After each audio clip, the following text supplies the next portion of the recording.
Hello tout le monde, j'espère que vous allez bien. On se retrouve aujourd'hui pour tester du maquillage bio. Alors c'est vrai que j'ai été prise dans cet élan de curiosité sur la vague du bio, c'est très à la mode en ce moment. Et du coup je me suis dit j'aimerais bien savoir ce que ça donne, d'autant plus qu'on voit que tous les produits bio dernièrement se sont vraiment améliorés. Là dans les produits que j'ai testés, on trouve même du highlighter. Donc je me suis dit, j'ai envie de voir ce que ça donne et du coup je vais partager ça avec vous, on va tout tester ensemble, je n'ai pas testé encore les produits. Donc du coup avant de commencer mon maquillage, bien sûr, j'ai préparé mon visage, j'ai appliqué mes soins, donc les sérums comme à mon habitude. Et en crème, j'ai utilisé le Fluid Confort Absolu de chez Velleda, qui est à l'amande et qui contient aucun silicone. Donc du coup j'ai vraiment aucun silicone sur le visage. Donc on verra comment on s'applique ensuite le maquillage. Parce on sait que des fois le silicone ça permet quand même une meilleure glisse au produit. Le fond de teint que je vais utiliser n'a pas de silicone non plus, c'est un fond de teint à base d'eau. Donc on va voir ce que ça donne tout de suite. C'est parti. On commence donc avec le fond de teint que j'ai choisi en teinte beige. C'est un fond de teint qui est extrêmement liquide. Là j'ai simplement ouvert, j'ai enlevé l'opercule pour voir si la couleur était bonne. Et effectivement, vous allez voir, hop, vous voyez, il est très liquide. Donc la couleur paraît pas mal. Je vais l'appliquer avec un Beauty Blender. Je ne sais pas du tout s'il faut le travailler vite ou non. On va voir. Alors, je ne vais simplement pas trop m'approcher des sourcils puisque je viens de faire ma retouche du microblading. Et puis du coup, on ne s'est pas retrouvé mercredi dernier comme à notre habitude, puisque je n'étais pas là. Mais ce que j'ai fait du coup, c'est que j'ai publié ma vidéo dimanche dernier. C'était un haul déco. Je ne sais pas si vous l'avez vu, où je vous montrais un petit peu ce que j'avais ramené de mes vacances. Alors comme ça, le fond de teint à première vue, il n'a pas une grosse couvrance, hein. Ça c'est sûr. Par contre, c'est vrai qu'il unifie bien le teint, mais on est sur quelque chose de très léger. Du coup, peut-être un petit peu trop léger à mon goût. Ce que je vais faire, c'est que je vais essayer avec un pinceau. Vous voyez, pourtant, quand on l'applique comme ça, il a l'air d'être pas mal pigmenté. Mais dès qu'on l'étale, il s'estompe vraiment très vite. Trop.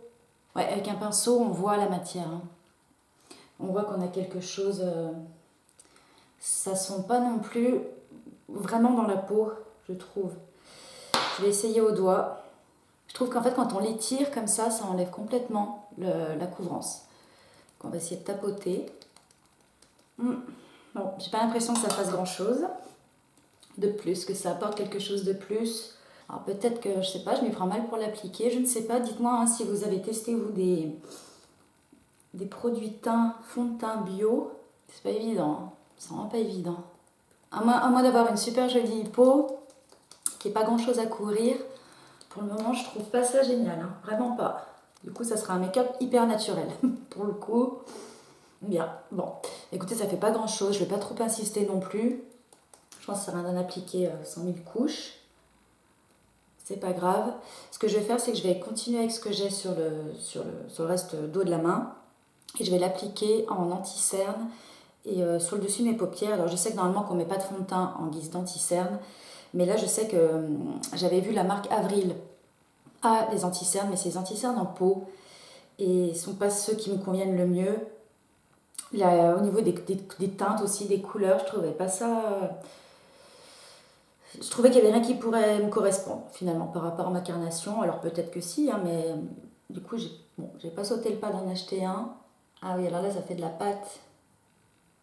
Ça fait de la pâte. En fait, pourtant, j'ai appliqué un contour des yeux. J'ai pris le Onagre de chez Mavala également,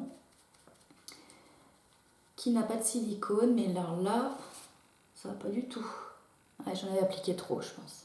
Alors du coup, tous mes produits Avril, en fait, on peut les commander bien sûr directement sur le site.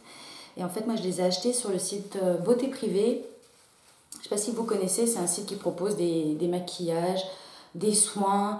Il y a aussi des codes promo pour des salons, des instituts, des spas, à prix vraiment réduit. C'est souvent plus de 50%.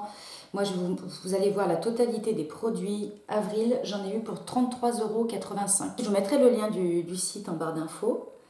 C'est vraiment, il y a vraiment des bonnes affaires et donc ça change d'une semaine à l'autre, les marques changent. Et Avril, c'est une marque qui revient régulièrement. Donc là, il ne me semble pas qu'elle soit dispo cette semaine. Mais c'est souvent qu'on voit passer Avril ou d'autres marques bio, hein, d'ailleurs. Il y a pas que du bio, hein, mais il y a souvent des marques bio. Voilà, donc je vais en rester là pour le fond de teint. C'est pas du tout concluant.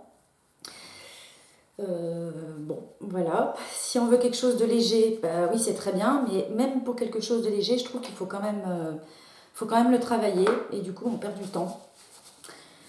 Donc bon, c'est pas grave. On va passer du coup. Alors, je n'ai pas pris de poudre pour le visage, puisque je ne poudre quasiment plus mon visage une fois que j'ai appliqué le fond de teint. Et on va passer au bronzer. Donc là, il s'appelle La Poudre. Et je l'ai pris en teinte caramel doré. Voilà ce que ça donne. Donc il l'appelle La Poudre, mais c'est bel et bien un bronzer. Hein. C'est écrit bronzer derrière. Et c'est vrai qu'en choix de couleur, c'est quand même bien parce qu'on a pour les peaux les plus claires jusqu'aux peaux les plus foncées. Donc ça, très très bien.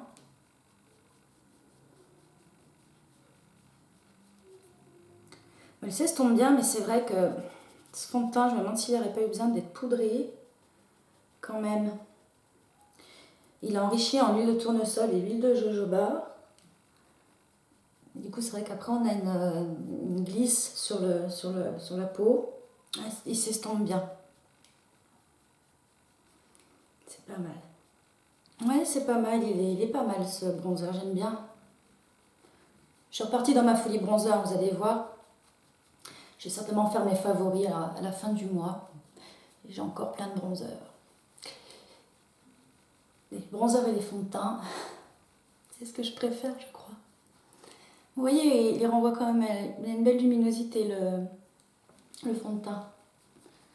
Mais il n'est pas du tout couvrant, absolument pas.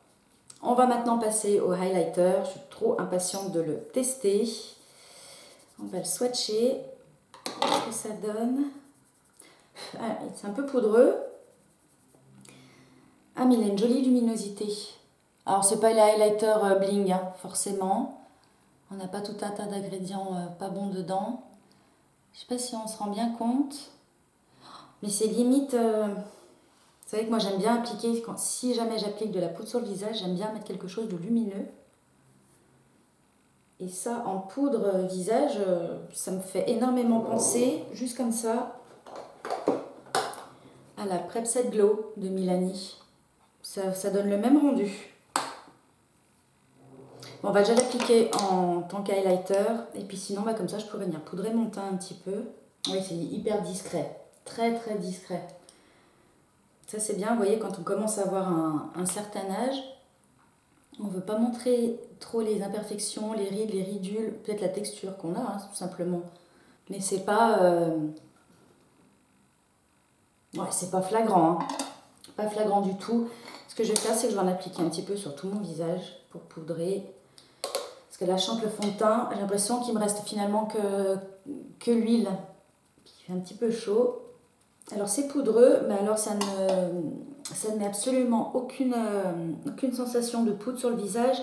Ça ne marque pas le petit duvet. Vous voyez, ça ne fait pas l'impression de visage justement poudré. Et ça, c'est un très bon point. Alors, en tant qu'highlighter, quand même, bof, bof. Mais en tant que poudre pour le visage, c'est pas mal, hein. On va finir le teint avec le blush. Donc, j'ai pris le blush en teinte rose éclat.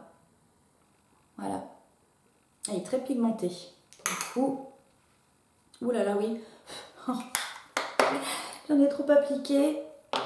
Je vais reprendre le Beauty Blender. Voilà, ma foi, il est joli. Il est joli ce blush. Oui, pas mal. Et puis la couleur, je pensais être déçue. Mais finalement, ça va. Mais attention à avoir la main légère. Parce qu'il est quand même super pigmenté. Alors, on va poursuivre avec le maquillage des yeux. Donc, bon, comme je vous ai dit, je viens de faire le microblading des sourcils, ma retouche. Donc, du coup, je ne vais pas toucher mes sourcils. Mais sinon, j'ai vu qu'il existait également des crayons sourcils. Donc, on va passer aux yeux. Et j'ai choisi un fard à paupières. J'ai pris le beige mat. Ah ouais, alors ça, c'est super. Ah là là, ça lisse tous les plis de la paupière. Enfin, les plis ici à l'intérieur, les plis rides, hein. Ah, ça c'est très bien. Et en plus la couleur aide à unifier un petit peu aussi les décolorations de la paupière. Ah, très bien, bon point. Très bon point pour le fard à paupières. Et du coup, en creux de paupière, je vais appliquer le bronzer. Il s'estompe bien dans le creux de paupière, pas de souci. Mascara. Donc j'ai choisi le mascara classique. Ils ont un mascara volume et ils existent à chaque fois en 2 teintes. Ils existent en noir et en marron. Donc moi j'ai choisi le noir et j'ai trouvé la brosse super. C'est exactement le type de brosse que j'aime. Donc c'est en poils synthétiques, ce ne sont pas des picots. Donc il s'appelle simplement le mascara. Donc on va voir ce qu'il donne. Après je vais quand même être juste avec le mascara parce que tous les mascaras, quels qu'ils soient, la première application, les premières utilisations, c'est toujours compliqué parce que je les trouve toujours trop liquides. Oh, il est très très bien. Qui est-ce qui sépare bien les cils? Ah, il fait pas de paquet. Faudra voir comment il sèche ensuite avec le temps. Je vous montre un petit peu plus près. Voilà. Juste première couche et encore je ne suis pas allée jusqu'aux pointes. Je me suis plus concentrée au niveau de la base des cils. Voilà, c'est vrai que oui, j'ai des cils longs naturellement. Mais c'est surtout au niveau de la définition. Vous voyez, on a les cils vraiment bien séparés. C'est très joli. Alors pour le moment, c'est vrai que les produits yeux, là, pour le moment, pour moi, ce sont les mieux. Donc, je finis mon œil et puis je vous reviens. On finit avec les lèvres. Donc là, j'ai 3 produits. 2 produits Avril et un produit de chez Z Emma. Donc celui-ci, c'est un rouge à lèvres qui m'a été offert par la marque. Je l'ai reçu il y a un petit moment, je l'ai déjà beaucoup porté. Et il est en teinte discrète. Il est enrichi, celui-là aussi, comme les autres produits, en huile de tournesol et de jojoba. Il a également de la vitamine E, donc c'est un bois de rose. Très agréable, donc celui-là c'est vraiment 100% naturel. Il n'est absolument pas desséchant et il apporte beaucoup de confort aux lèvres. C'est limite comme un baume à lèvres. Ensuite, même quand il s'estompe, il s'estompe joliment. Et il laisse les lèvres vraiment douces et souples. Voilà ce qu'il donne. Je le trouve très joli. Alors du coup, j'ai pris un crayon pour les lèvres qui est en teinte rouge franc. Donc il est comme ceci. Je pensais qu'il serait un petit peu plus... Celui-là, il est rouge, mais il tire un petit peu vers le rose framboise, je trouve. Je vais quand même l'appliquer. Voir ce que ça donne s'il ne file pas dans les plis. Il est assez crémeux. Il s'estompe bien. Et pour le moment, il n'a pas l'air de rentrer dans les plis. Alors moi, quand un rouge à lèvres ou un crayon me rentre dans les plis, c'est tout de suite. Apparemment, celui-ci ne le fait pas. Et j'ai voulu tester du coup le crayon rouge à lèvres. Toujours de chez Avril. Donc ce sont les gros crayons jumbo comme ça. Que j'ai pris en teinte rose indien. Oh, il est bien flashy. Du coup, ça va pas avec le crayon à lèvres, hein, bien sûr. Et là, c'est pour tester. Il s'applique super bien. Il est hyper agréable. Il fait vraiment rouge à lèvres, baume, hyper crémeux. Et finalement, le résultat final, ça fait quelque chose de très naturel. C'est presque un no make-up. Donc j'aime beaucoup. C'est vrai que ce que je préfère, ce sont les produits yeux. Du coup, ça me donne envie de tester d'autres fards à paupières. Le mascara, génial. Ah, super, super. C'est peut-être ce que je préfère du coup dans tout. Et les rouges à lèvres, sinon pas mal également. Et voilà donc pour le test du maquillage bio. J'espère que la vidéo vous aura intéressé. En tout cas, moi j'ai été ravie de pouvoir partager cette première expérience avec vous, pouvoir tester ces nouveautés. Finalement, ce sont des nouveautés pour moi. Le maquillage bio, je sais que ça existe quand même depuis un moment, mais là, bien sûr, ils sont en train de faire des choses de plus en plus élaborées. Bien sûr, je vous mettrai du coup un petit commentaire en barre d'infos pour vous dire comment le maquillage tient tout au long de la journée, quel est le rendu en fin de journée. Je ne pourrais pas vous filmer ça, donc du coup, je vous ferai quand même un retour dessus. Je pense que c'est important aussi, c'est bien joli d'avoir le maquillage qui est bien sur le coup, mais après 8 heures, c'est important de savoir également. N'hésitez pas à me dire non plus en barre d'infos si vous aussi vous avez testé des produits bio, quelles sont vos marques préférées, surtout au niveau du teint, des fonds de teint. S'il y en a qui sont un petit peu plus couvrants ou sinon tout simplement comment est-ce qu'ils doivent se travailler, comment est-ce qu'ils s'appliquent. N'hésitez pas non plus à vous abonner, je vous fais de gros bisous et je vous dis à très bientôt pour un prochain rendez-vous. Bye!